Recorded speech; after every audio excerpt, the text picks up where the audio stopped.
Obviously when my sister's got cerebral palsy, and the first time I tried to pick her up, we both fell over together.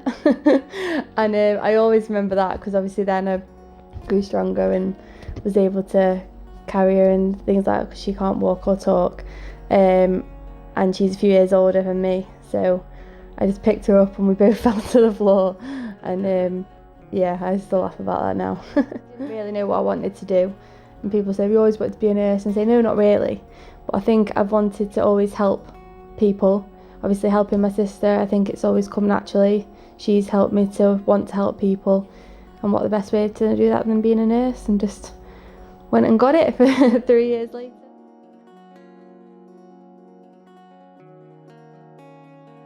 If I remember one time my sister went into hospital, and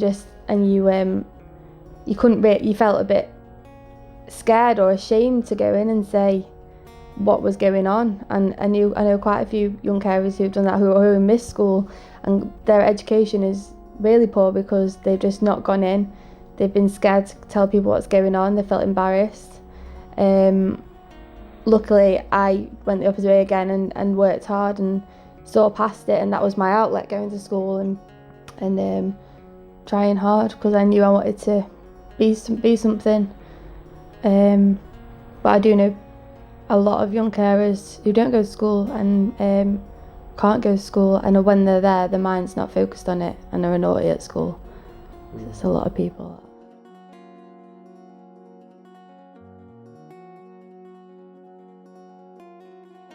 I have come out as gay and got a lovely girlfriend. I think that's the hardest thing I've ever had to go through, and still going through it now.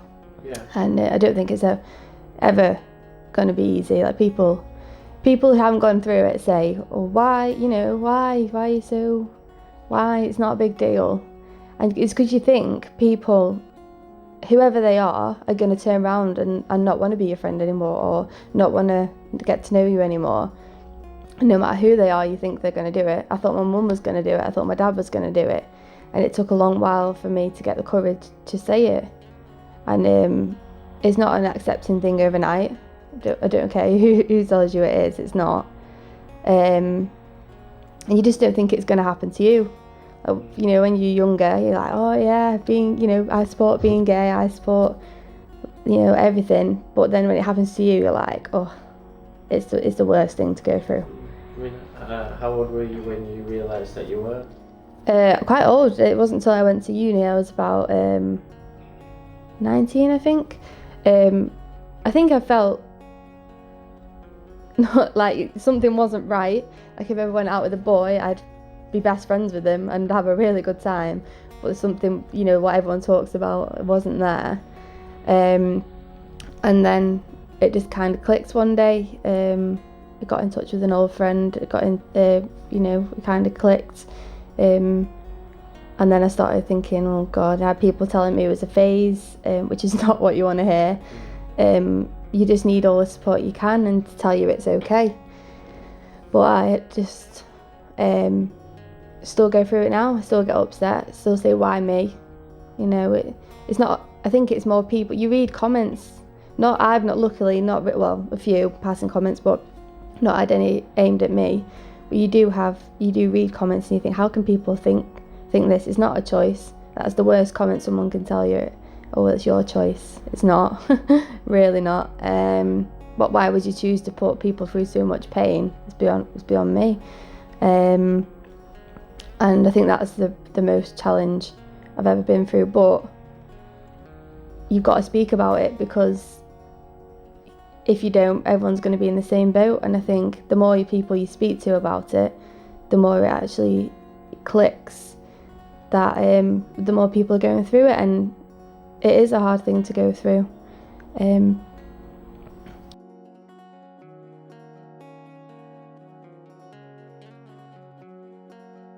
You're bothered about anyone you're going to tell. So I remember I went out to my friend's house, like dead upset. I didn't even tell them, you know, what's wrong, like nothing.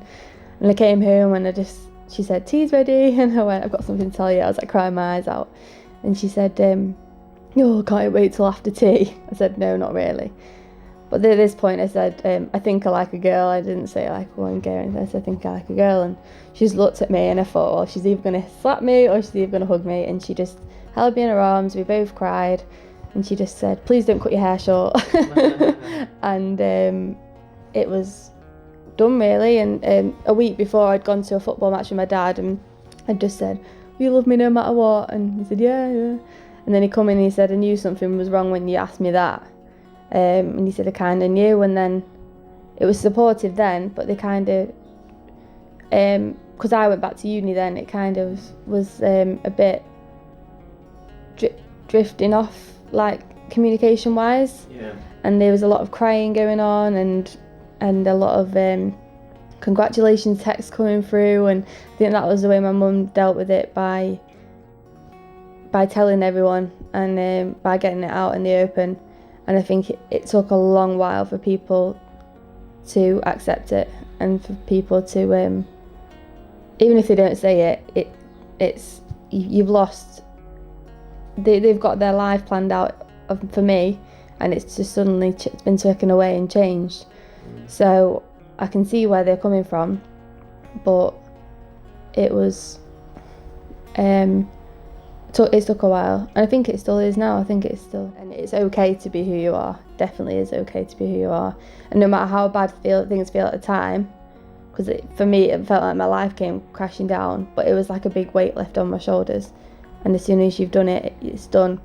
You've got to do it and move on, I think. Yeah, right. I mean, how low did it take you? Very, very low. I went to the doctors, and I'm not a talking person, so I didn't want to go through the counselling route. So she put me on some tablets, and I wouldn't do that again if it was hard to come off and to get back to normal. I think I would have persevered a bit longer, but I just felt like I couldn't do it anymore. I felt physically sick every day. It's like have the biggest secret you have and keeping it to yourself, and it's very, very stressful. And I just felt sick every day, sick of the worry, I think. I don't know. It took me very low, but you know, so getting back up there. And how long were you on tablets for? I would say about a year, maybe a bit less, because as soon as I told my mum, told her about tablets, she wanted me off them, and but obviously you can't do that straight away, and it's a hard thing to go through. But yeah, about a year. What specific tablets were they? I can't remember, antidepressants, but I can't remember what they were. Everyone has potentially been with you, or comments they've made to anyone else. Who's been, you know, harsher to you? Has it been other people, or would you say it's been yourself?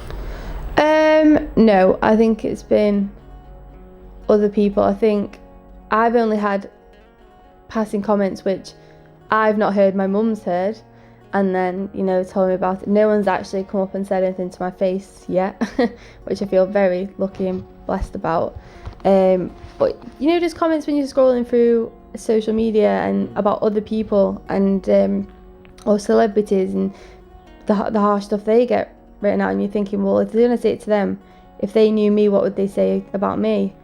And I've had nothing but support off friends off Facebook, but then you don't know the people who are holding back. You know what I mean? But I know I shouldn't think about like that, but you do think about things like that. But because there's obviously going to be people who are holding back with their thoughts and stuff, but I've never had it. I've had nothing but support, really. It's great. Yeah, it is good. I think you can tell it's not like 100 intense, but I think you still get the side jokes, and I can't really think of examples, but sly things, or maybe that I'm taking them to heart because I'm still going through it. But I think it's only time will tell. It's definitely okay to be who you are. I've found that out. Is it getting stronger? Yeah, definitely. I think if I'd have talked about it more when it was good, when I was going through it, I'd be a hell of a lot stronger now than I am. So that's an incentive for people to talk about it when you're going through it. But you do get stronger. You get stronger every day, and you find new ways to cope with it, or everything. Find new ways, stressful job, family, friends, everything. You find new ways as you get older, and learn to care less. What would you say for anyone else going through it? It's okay. It's okay to go through it.